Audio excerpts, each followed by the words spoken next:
Where are my Ken Gushi fans at? Make some noise! My name is Ken Gushi. I drive for Toyota Gazoo Racing, Gretty Performance, Kenda Tire in their Toyota GR86. No back, applying the pressure, brings the heat, and Ken Gushi can withstand it. Man, that was pretty solid there. I haven't missed a single round of Formula Drift ever since its inception back in 03-04. There are a couple drivers who have been to every round of Formula Drift, and this is one of them. He is the OG, Kenshiro Gushi. The first time I've ever seen drifting was through an anime series called Initial D. I told my dad, like, hey, that's kind of cool, let's try it. And as soon as we tried it, we immediately fell in love. We coincidentally had an A86 because my dad used to operate a shop, but not only one, but at one point he had 10 of them. I was about 12 years old at the time. Obviously I didn't have a license, so that was kind of like the safest place to get behind the wheel and try this drifting thing. So it was maybe like 10 of us that would kind of get together, like all Japanese guys that knew what drifting was. And we would go to Irwindale parking lot, actually. And this was even before they allowed any sort of drifting on the main track. It was by a organization called Drift Association. So we would meet up with those guys, you know, once every other month and go drifting around cones. From then on, I just managed to find the passion to keep getting better and better and better. And here I am today driving for all the companies that I looked up to growing up. Here goes Kenshiro Gushi. He finds his sweet spot there and brings it across the finish line. I'm the driver of this Gretty Performance Toyota Gazoo Racing Kenda Tire GR86. Let's get under the hood. I'll tell you what, Gushi is possessed. Look at that lock, dial. So this car essentially is the same package that I ran last year. It's using the Gretty Performance 3.2 liter crate engine. It has about 900 horsepower, and the differences between this year and last year when it comes to the engine package is that we went smaller in cam profile to pick up the mid-range response. This year, we decided to go to a traditional block to crossmember. And the reason why I did that is because last year at Orlando, I actually crashed into the wall, and that kind of tweaked the frame a little bit, thus affecting how the engine sat in the car because of the tweaked frame.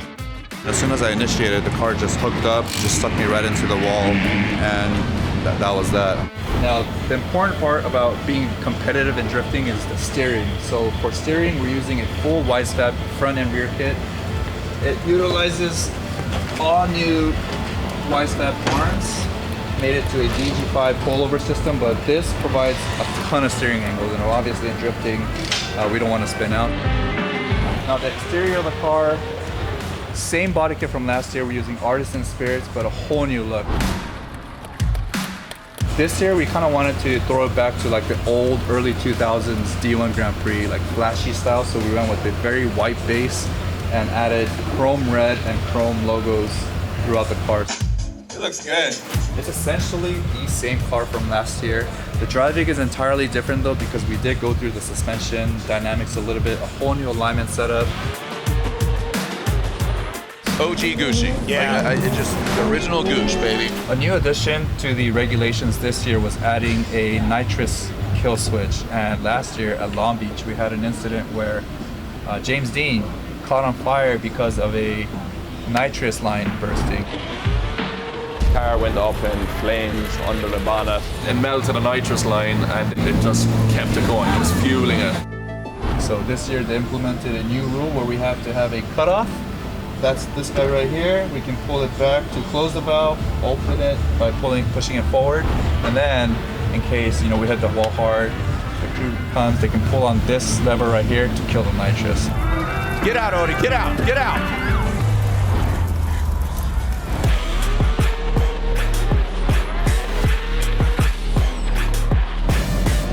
It's definitely impossible to do this by myself. I mean, I have a whole crew of guys, even at my own shop, Threes Racing, who's helped me build this car and the foundation of the team from ground up.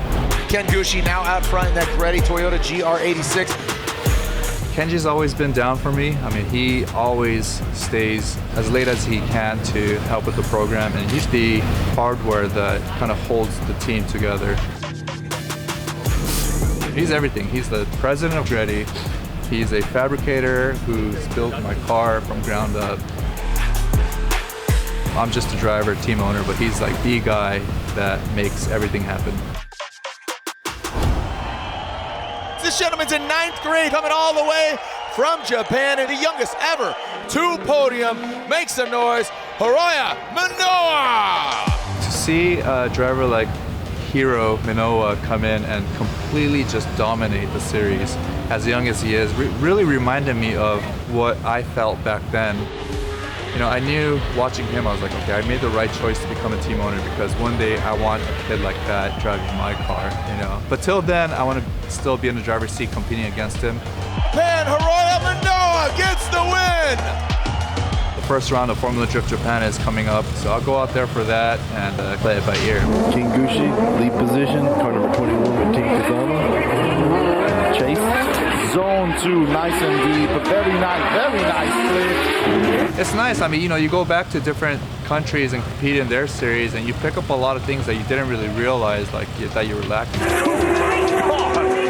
got to chill. It's really odd to say that after 20 plus years of competing in the same series, that I still have things to learn. And look at Gushi, he drops into formation. That says a lot about the sport, is that like every year it just continues to progress, and the cars get crazier, the tandems get closer. What a season. I've been very fortunate to compete in both series. A new crew, a refreshed car, we're definitely excited to see what the season brings.